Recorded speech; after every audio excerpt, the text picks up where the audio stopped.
Si vous regardez cette vidéo, vous vous êtes peut-être déjà demandé à un moment donné si vous avez vraiment le pouvoir de surmonter vos défis. Je sais que cela peut sembler percutant, mais croyez-moi, c'est la plus pure vérité. Le secret réside dans le fait de savoir ce que vous pouvez contrôler. Lorsque vous dirigez votre énergie, vos décisions, vos pensées et vos réactions vers ce qui est réellement à votre portée, tout commence à se transformer. La clé est de comprendre la différence entre ce qui est sous votre contrôle et ce qui ne l'est pas. Les stoïciens, en particulier Épictète, appellent cela la dichotomie du contrôle. Dans cette vidéo, nous allons explorer la pensée d'Épictète, inspirée de son livre Discours, et découvrir comment cette sagesse, souvent utilisée par les soldats sur le champ de bataille, pourrait être exactement ce dont vous avez besoin pour avancer dans le combat de votre propre vie. Avant de commencer, si vous êtes quelqu'un qui cherche à évoluer et à transformer sa vie, n'oubliez pas de liker, de vous abonner et d'activer les notifications pour ne pas manquer les prochaines vidéos. 1. Prenez le contrôle. Épictète, l'un des grands philosophes stoïciens, nous enseigne quelque chose de fondamental. Le véritable contrôle que nous avons sur notre vie ne réside pas dans les circonstances, mais dans nos réactions face à elles. C'est le point central de sa pensée, et nous l'oublions souvent dans les situations quotidiennes. Imaginez que vous êtes dans un moment qui exige de l'attention, une réunion, une conversation importante, et soudainement, votre nez commence à couler. Que faites-vous? La réaction automatique, peut-être, serait de vous plaindre mentalement. Cela ne pourrait pas arriver à un pire moment. Mais au lieu de cela, Épictète nous demanderait « À quoi servent vos mains, si ce n'est pour utiliser un mouchoir et résoudre ce problème ?» Ce qui semble être un simple inconvénient peut être une grande leçon. Ce qu'il nous dit, c'est « Peu importe ce qui se passe, ce qui compte vraiment, c'est comment vous choisissez de réagir. » Un petit inconvénient comme un nez qui coule est une occasion de pratiquer la capacité à contrôler notre réaction face à quelque chose que nous ne pouvons pas contrôler. Nous dépensons tellement d'énergie à nous plaindre de petites choses, alors qu'en réalité, nous avons déjà les outils pour les gérer. Le mouchoir qui est à portée de main résout le problème. Et c'est exactement ce qu'Épictète veut que vous compreniez. La solution est entre vos mains, à chaque moment, pour faire face à ce que la vie vous offre. Il est évident que la vie apporte des difficultés, mais elles ne doivent pas définir qui vous êtes. Au lieu de rester bloqué sur ce que vous ne pouvez pas contrôler, voyez ce qui est à votre portée. Il ne s'agit pas de changer le monde ou les autres, mais de comprendre que vous avez toujours un choix dans la façon de réagir à chaque situation. Lorsque vous commencez à comprendre ce principe d'Épictète, votre vie change. Vous comprenez que le véritable contrôle réside dans la manière dont vous réagissez à tout ce qui se passe. Nous ne pouvons pas contrôler ce que les autres font, ce qui se passe autour de nous, mais nous pouvons toujours contrôler comment nous y répondons. C'est ce véritable pouvoir que nous possédons. Et la question qui se posait, qui est le maître de votre vie? Lorsque vous permettez aux circonstances, aux opinions ou à ce qui se passe autour de vous de définir vos émotions, vous laissez le contrôle de votre vie à ces choses. Mais si vous apprenez à répondre avec sagesse, patience et maîtrise de soi, vous reprenez ce pouvoir. Vous devenez le maître de votre histoire. La véritable liberté vient lorsque vous comprenez que beaucoup de choses échappent à votre contrôle, mais que votre réaction est entièrement sous votre contrôle. Cela apporte une paix intérieure que vous n'atteignez que lorsque vous apprenez à cesser de lutter contre ce que vous ne pouvez pas changer et à vous concentrer sur ce que vous pouvez transformer, votre propre réponse. La vie apportera toujours des défis. Ils se présenteront, grands ou petits. Mais ce qui compte vraiment, c'est comment vous allez y réagir. Vous laisserez-vous emporter par la colère ou la frustration ou utiliserez-vous la situation comme une occasion de cultiver la patience, l'autocontrôle et la sagesse? Lorsque vous comprenez que vous avez le pouvoir de réagir, vous prenez les rênes de votre vie, devenant plus confiant pour faire face à tout ce qui vient. 2. Cherchez votre propre approbation. De nos jours, il semble que les gens vivent le plus pour plaire aux autres que pour se plaire à eux-mêmes.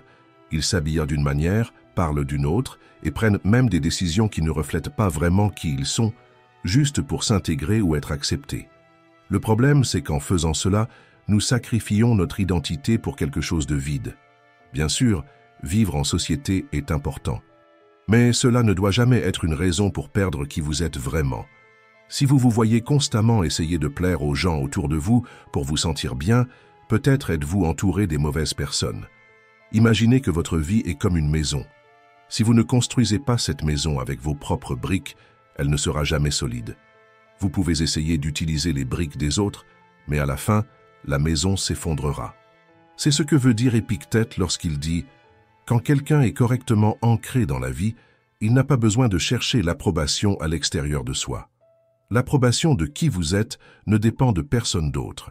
Si vous êtes satisfait de vos choix et en paix avec vous-même, il n'est pas nécessaire de valider quoi que ce soit avec les autres. Le seul jugement qui compte est le vôtre. Et voici la partie difficile mais vraie.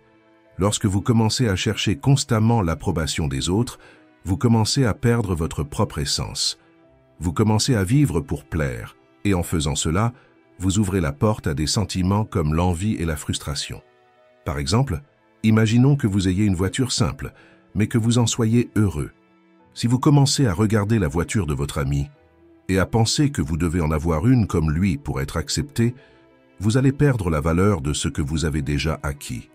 Il ne s'agit pas seulement d'une perte matérielle, mais d'une perte d'identité. Protégez ce qui est à vous.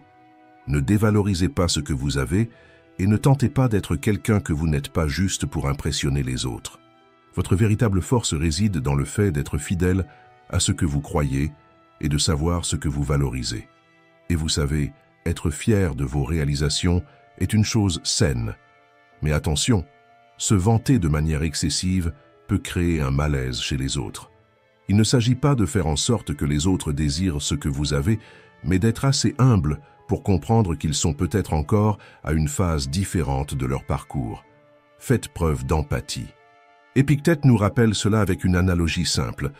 Si vous avez de beaux vêtements et que le voisin n'en a pas, évitez de les exhiber à la fenêtre. Il pourrait penser que c'est ce qui est le plus important, et par envie, tenter de les prendre. Quand des personnes affamées vous voient dévorer de la nourriture seule, on sait que l'un d'eux essaiera de la prendre. Ne les provoquez pas. Cette analogie nous montre que lorsque vous vous vantez, vous ne créez pas seulement un malaise chez les autres, mais vous attirez également des énergies négatives dans votre vie. Ne provoquez pas. Vivez votre vie avec ce que vous avez et soyez en paix avec cela, sans avoir besoin de le montrer à tout le monde. En résumé, la plus grande force que vous puissiez avoir est de chercher votre propre approbation. Ne sacrifiez pas votre paix, votre authenticité ou vos réalisations pour une reconnaissance extérieure. C'est cela qui vous donnera véritablement la force. 3. Il n'y a rien à craindre, à part la peur elle-même. La peur est l'une de ces forces invisibles qui consomment notre attention et nous paralyse. La majeure partie de notre vie est passée à avoir peur de choses qui, la plupart du temps, ne se produisent même pas. Et lorsqu'elles se produisent, nous vivons ces situations deux fois, d'abord dans la peur, puis dans la réalité. Une peur très courante est la peur de la mort. Tout le monde l'a. Et aussi fort que nous essayons de lui échapper, elle est toujours là, en attente de nous. C'est ici qu'Épictète nous donne une leçon puissante. La mort arrivera, peu importe combien vous tentez de l'éviter. Alors, pourquoi passer autant de temps à avoir peur d'elle? Pourquoi laisser la peur de quelque chose d'inévitable prendre le contrôle de votre vie? Imaginez que vous conduisiez sur une route et que vous aperceviez un grand obstacle devant vous. Vous pouvez vous arrêter et rester là, paralysé par la peur, ou vous pouvez décider qu'il est impossible d'y échapper et simplement faire face à l'obstacle. Épictète nous enseigne que la mort est comme cet obstacle. Nous ne pouvons pas l'éviter. Alors, pourquoi vivre en lui échappant alors qu'en fin de compte, elle viendra pour nous tous? La grande question qu'il nous pose est « Où pouvez-vous vous cacher de la mort ?» Il n'y a aucun endroit sûr. Aucun tour de magie ni amulette ne la fera disparaître. La mort vient pour tous, sans exception. Et ce que nous pouvons contrôler, ce n'est pas quand elle arrivera, mais comment nous vivons avec elle et comment nous réagissons à l'idée qu'elle viendra un jour. Le vrai problème n'est pas la mort, mais la peur de la mort. La peur de l'inévitable nous empêche de vivre pleinement. Lorsque nous vivons dans la peur de la mort, nous mourrons en réalité plusieurs fois avant l'heure, car nous laissons cette peur dicter nos choix et nos actions, et il en va de même pour toutes les autres peurs que nous avons. Nous anticipons le pire, et avant même que nos peurs ne se produisent, nous vivons déjà dans la souffrance. Cela nous empêche de profiter de ce qui est autour de nous. Ainsi, Le défi est clair. Ne laissez pas la peur voler votre paix. Ce que vous pouvez contrôler, ce sont vos attitudes, vos réactions et vos choix. La peur apparaîtra toujours. C'est inévitable. Mais le véritable courage n'est pas de vivre sans peur, c'est de vivre malgré elle. Il ne s'agit pas d'éviter les peurs, mais d'être capable de les affronter et de continuer. Et comme Épictète l'a dit, la mort et la douleur ne sont pas effrayantes. C'est la peur de la mort et de la douleur que nous devons craindre. Le véritable courage réside dans le fait de ne pas vivre comme un lâche face à cela. 4. Utilisez ce que vous avez appris. Vous savez ce qui se passe lorsque vous accumulez simplement des connaissances sans agir. Rien. Il ne sert à rien d'étudier, de lire ou de regarder 1000 vidéos si vous ne mettez rien en pratique. La connaissance sans action n'est que de l'information jetée au vent. Épictète savait cela et n'avait pas de patience pour ceux qui accumulaient seulement des données. Il disait toujours « Ce n'est pas combien vous savez, mais ce que vous faites avec ce que vous savez ». Il est facile de passer du temps à consommer du contenu, mais qu'en est-il du moment où il faut passer à l'action? C'est là que la plupart des gens échouent. Si vous avez lu quelque chose, mais que vous n'agissez pas en conséquence, vous n'avez rien appris. La connaissance sans action n'est qu'un tas de mots qui tournent dans votre tête sans avoir d'impact sur votre vie. Épictète le disait clairement à ses élèves. Il ne sert à rien de lire, d'étudier ou de mémoriser des histoires si vous ne réfléchissez pas à ce que vous avez appris et ne faites rien avec. La vie est pareille. Savoir sans agir ne mène nulle part. Et dans le domaine de l'éthique, cela est encore plus grave. Si vous savez ce qui est juste mais que vous n'agissez pas en conséquence, alors vous n'avez toujours pas appris. Apprendre quelque chose de nouveau commence par les bases, mais ne s'arrête pas là. Comme il disait toujours, un coureur ne devient pas bon en lisant sur la course. Il doit sortir et courir. Cela vaut pour tout dans la vie. Si vous voulez apprendre à peindre, il ne suffit pas de regarder des heures de vidéos. Peignez. Si vous voulez être bon dans quelque chose, pratiquez tous les jours, de manière constante. Et, si vous vous arrêtez un moment, vous sentirez la différence. Beaucoup de gens se trompent en disant qu'ils sont travailleurs parce qu'ils étudient ou se préparent. Mais la vérité, c'est que vous ne devenez vraiment bon dans quelque chose que lorsque vous montrez des résultats. Le travail n'est pas dans l'étude, il est dans l'action. Il ne sert à rien d'étudier toute la journée et de ne rien faire avec ce que vous avez appris. Vous ne devenez pas bon en vous préparant, vous devenez bon en pratiquant. C'est pourquoi, si vous ne mettez pas en pratique ce que vous avez appris, il est peut-être temps de vous arrêter et de réfléchir. Que faites-vous réellement de votre temps? La théorie ne mène nulle part. Si vous n'appliquez pas la connaissance, vous perdez simplement votre temps. Épictète nous défierait de faire quelque chose avec ce que nous savons. L'action est là où l'apprentissage prend vie. Si vous n'agissez pas, alors ce que vous avez appris n'est toujours que de la théorie. Nous ne sommes pas ici pour accumuler de la sagesse sans l'utiliser. Il n'y a pas de place pour ceux qui se préparent sans agir. Le véritable apprentissage n'arrive que lorsque vous passez à l'action. Alors, n'attendez plus. Passez de la théorie à la pratique. La seule manière de vraiment apprendre quelque chose est d'appliquer ce que vous savez déjà. Sans excuse, sans plus de délai. Faites-le arriver. 5. Soyez humble sur le chemin de la maîtrise. Vous êtes-vous déjà retrouvé à essayer d'impressionner quelqu'un avec ce que vous savez, même quand, au fond, vous savez qu'il vous reste encore beaucoup à apprendre? Au travail, entre amis ou même sur les réseaux sociaux, il est courant de vouloir paraître plus préparé, plus intelligent que ce que nous sommes réellement. Mais aussi avantageuse que cette façade puisse sembler un moment, elle nous empêche de véritablement grandir. La vérité est que l'humilité est l'un des plus grands alliés sur le chemin de la maîtrise. Au lieu de cacher ce que nous ne savons pas ou de tenter de montrer que nous sommes parfaits, nous devons embrasser l'ignorance. La véritable croissance commence lorsque nous reconnaissons où nous en sommes et ce qu'il nous reste encore à apprendre. Ce n'est pas un signe de faiblesse, mais de courage. Pensez à une situation simple. Vous êtes dans un endroit avec des personnes qui savent plus sur un sujet particulier. La tentation est de vouloir vous montrer, n'est-ce pas? Mais et si, au lieu de cela, vous choisissiez d'écouter, de poser des questions et d'apprendre d'elles? C'est ça l'humilité. Ce n'est pas de la faiblesse, mais de la confiance en votre propre processus. En admettant que vous ne savez pas tout, vous créez de l'espace pour grandir. Et plus important encore, vous gagnez le respect des autres. Apprendre quelque chose de nouveau, c'est comme apprendre à faire du vélo. Au début, vous allez tomber, vous allez faire des erreurs. Mais au lieu de tenter de paraître parfait, vous acceptez que le processus d'apprentissage implique des échecs. Demandez de l'aide, cherchez des conseils, posez des questions, tout cela fait partie du chemin. L'humilité de chercher ceux qui ont déjà traversé ce chemin est l'un des moyens les plus rapides d'accélérer votre apprentissage. Ne vous trompez pas en pensant que devenir le meilleur est l'objectif final. La véritable maîtrise vient avec la reconnaissance qu'il y a toujours quelque chose de nouveau à apprendre, quelque chose à améliorer. Il ne s'agit pas d'être le plus rapide ou le plus impressionnant, mais d'être prêt à s'améliorer chaque jour, avec patience et persévérance. La discipline, jour après jour, est ce qui forge la véritable compétence. Lorsque ce sera votre tour de partager ce que vous savez, faites-le avec la confiance de celui qui connaît la valeur de l'apprentissage, mais sans le poids de l'exposition. Le meilleur apprentissage vient de savoir qu'il y a toujours quelque chose de plus à apprendre et d'être prêt à continuer sur ce chemin, sans précipitation, sans comparaison. L'humilité n'est pas de se rabaisser ou de se considérer comme moins. L'humilité, c'est savoir où vous en êtes et ce qu'il vous manque pour arriver là où vous voulez, et utiliser cela comme carburant pour avancer.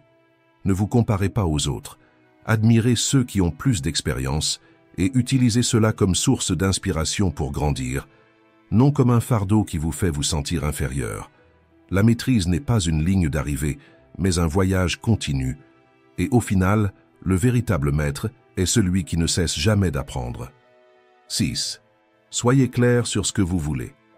Lorsque vous avez de la clarté sur ce que vous voulez, le chemin pour y parvenir devient beaucoup plus clair. En revanche, le manque de clarté transforme tout effort en quelque chose de vague et inefficace. Avez-vous déjà essayé d'aider quelqu'un qui ne sait pas ce qu'il veut réellement? Comment offrir des conseils à quelqu'un qui dit « je veux juste être heureux ». Ce désir flou rend toute tentative de guidance difficile et imprécise. Imaginez maintenant que vous voulez améliorer vos finances. Cela signifie que vous devez être spécifique, payer des dettes, économiser pour l'avenir, investir dans quelque chose. Avec cette vision claire, vous pouvez créer un plan réaliste, étape par étape, avec des actions spécifiques qui vous mèneront là où vous voulez aller. Ou peut-être voulez-vous améliorer vos compétences en communication. Un objectif clair pourrait être « Je veux être capable de parler avec confiance en public ». Maintenant, nous pouvons élaborer un plan pratique, étudier l'art de l'éloquence, pratiquer des présentations, vous exposer davantage à des situations de prise de parole. Cela est bien plus efficace que de dire simplement « Je veux mieux communiquer ».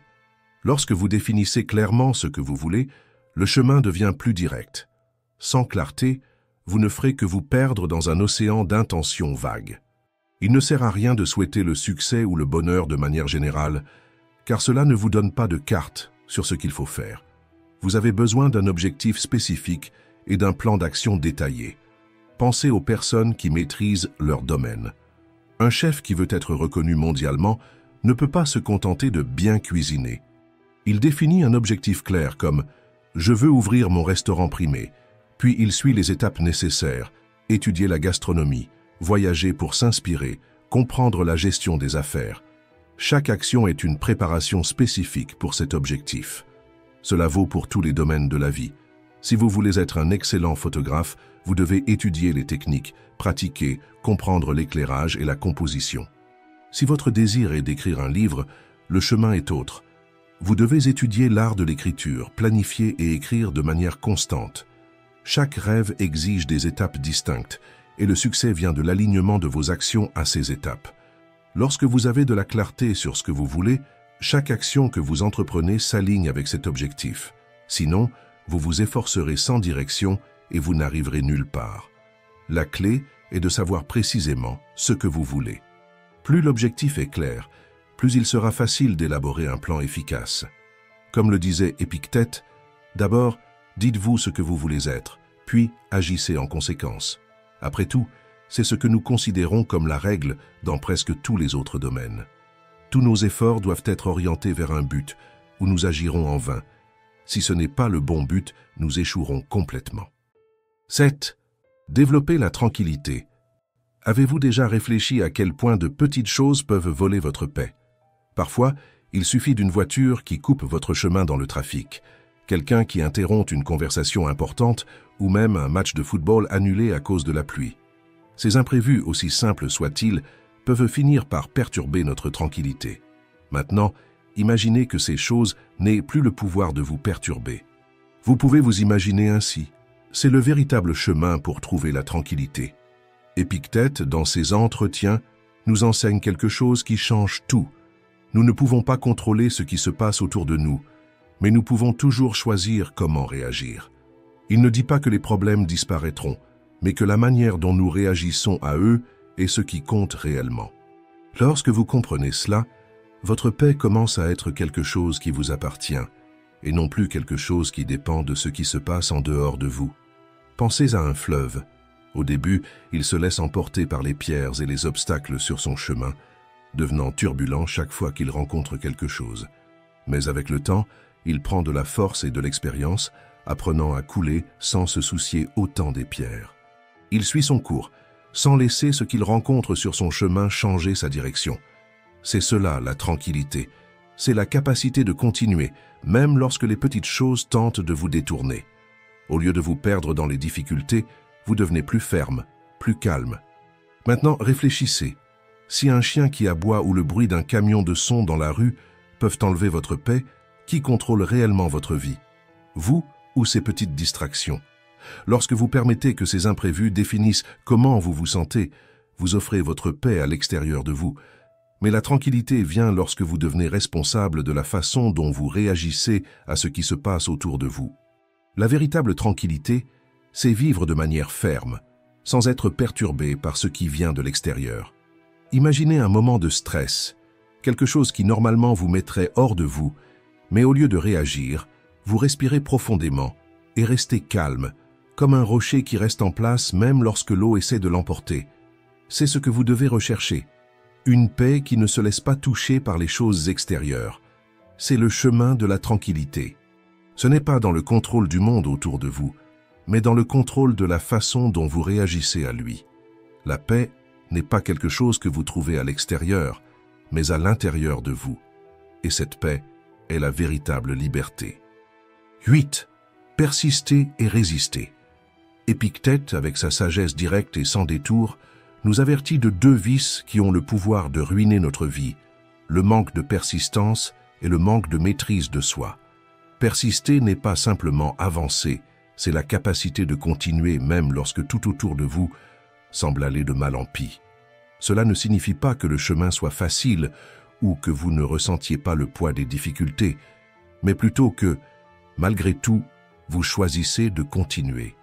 Persister, c'est décider que peu importe le temps que cela prendra, ce qui compte, c'est l'engagement envers votre propre progrès. Pensez à quelque chose que vous avez déjà essayé de faire et qui a échoué.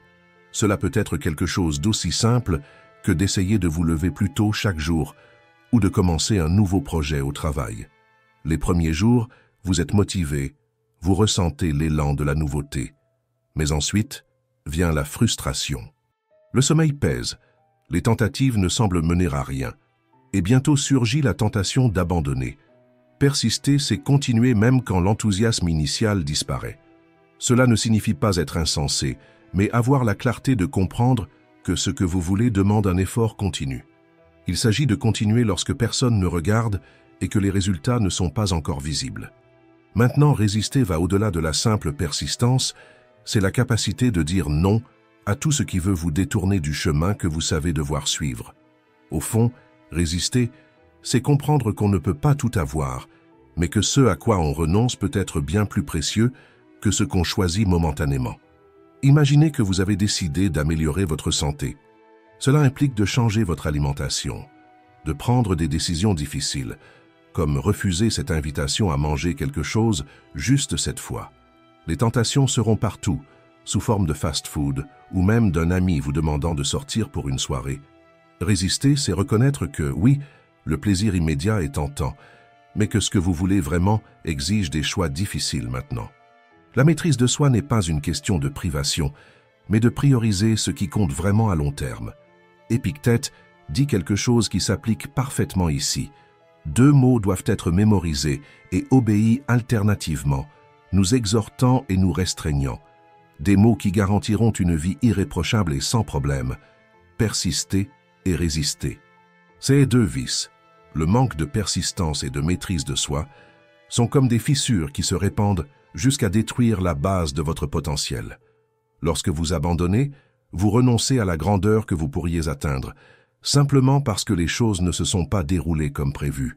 Lorsque vous cédez aux impulsions, vous remettez le contrôle de votre vie à quelque chose qui, au fond, ne vous mènera pas là où vous voulez aller.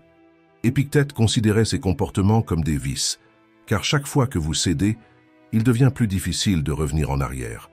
Les chaînes invisibles du manque de persistance et de maîtrise de soi vous emprisonnent sans que vous vous en rendiez compte.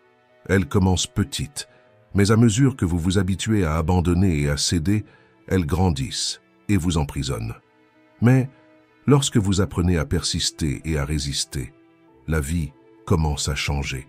Il ne s'agit pas d'ignorer la difficulté, mais d'apprendre à la gérer de manière intelligente et pragmatique.